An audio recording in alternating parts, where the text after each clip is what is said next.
Will you continue to take money from lobbyists? Yes, or will you take his position? I will. Thank because, you know, a lot of those lobbyists, whether you like it or not, represent real Americans. We were supposed to be joined at this little round table by Texas Congresswoman Sheila Jackson Lee. She's a Clinton campaign national co-chair. Well, she was about to come over here about a half hour before broadcast today, and she canceled. I am really wondering what was going on there. She was at the meeting, let's be blunt about it, of these lobbyists and members of Congress. Let me ask you, Mr. Bonner, you worked on the Hill for years. You're a member of Congress for many years from Michigan.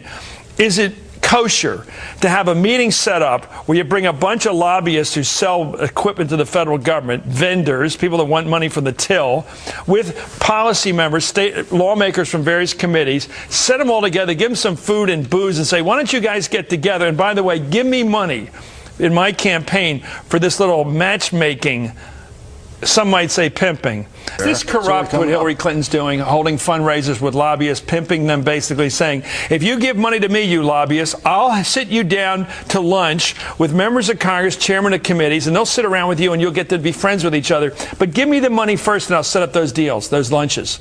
Is that corrupt, that practice? That's a bad, corrupt practice, and it needs to end. And she needs to recognize it. And the fact that she doesn't, and the fact that people in this town... They used to call this Eggs McBenson. Remember when Lloyd Benson used to have these things? Breakfast with lobbyists?